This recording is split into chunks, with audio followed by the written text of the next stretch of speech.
Hello, my name is roguedawg, and I'm making this video with the intention of giving players the leverage they need to start doing well in Contractors. I'm going to cover a bit of shooting, mistakes I see people making, and some general consistency and speed tips to beat your opponents a little bit more often. The first thing I think it's necessary to cover is shooting. I'm going to cover this part with the assumption that you all already know and are familiar with the controls, so if you aren't, go and learn them now and then come back. For the sake of this video, I'm going to recommend the MK18 or the CZ805. As of right now, they are the easiest weapons to learn and the easiest to practice some of the things I'm going to talk about. The number one mistake I see players doing is shooting before they're actually aimed at targets. They will see a target, raise their gun generally in the direction of that target, start firing, and then try and compensate recoil to spray their target down afterwards, after they've already started firing. I understand the urge to start shooting as soon as possible, but unless you're only a few meters from your target, take the extra quarter second to make sure your first shot is accurate. By making sure your first shot is accurate, you're making all of the subsequent shots easier to hit. You might die the first few times you force yourself to do this, but accuracy is the single most important skill to train. That extra speed comes with time. For any gun in this game, other than the M16, which functions slightly differently because it's burst, you'll want to pay attention to the distance in which you can effectively spray. For the MK18 and CZ805 that I mentioned earlier, that distance is around 40 to 70 meters maximum.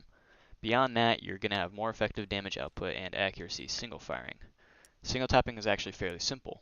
Make sure you're on target, shoot once, don't compensate the recoil but allow the reticle to come back to rest back in its original position. Make sure you're on target again, then fire again. It's very simple, but as with the full auto spraying I was mentioning earlier, people like to fire faster than the recoil allows, which means they're missing shots they would otherwise hit all day long. If you're at a range where allowing the reticle to reset between shots just means you die, consider spraying instead. Hip firing or no scoping is a good tool to have, but it doesn't work like it does in 2D games or even in real life. Whether you have a stock or not, the method is the same. You should never actually fire from the hip. Instead, if you're at a range where taking the time to ADS would cause you to die, which is, in my opinion, anything less than 5 meters, you're going to want to bring the rifle up almost like you would normally, but at a slight angle. This will let you look down the barrel and more or less point it in the direction you mean to shoot. Unlike the other shots you're making with the single firing and the spraying I was talking about earlier, pull the trigger immediately. You want as many shots downrange and into your targets as soon as possible.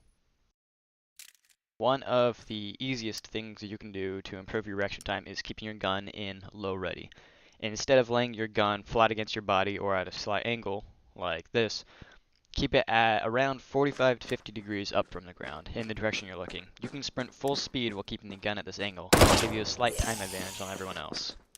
When you're raising your gun to fire, the top two mistakes I see people make are going too slow or too fast.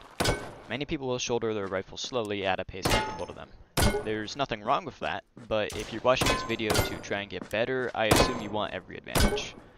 The other side of the spectrum is people who jerk their gun up as quick as possible. Getting your gun up quick is good, but the problem with doing it too fast is that your hand will bounce and jitter around a bit when you try to stop it. Find the speed where you can raise your rifle as quick as possible without that bounce, and practice doing that every time. You will, as with everything else, get faster and more accurate with practice. So far I've gone over some basic shooting, consistency, and speed techniques you can utilize to get a slight leg up on your opponents. If this kind of video is something people like, I'll probably make more advanced tips videos in the future that'll cover things like rotations, movement skills, and how to predict your opponent's movement patterns. If there's something else you want to see, or you have suggestions for videos, tell me in the comments. Peace.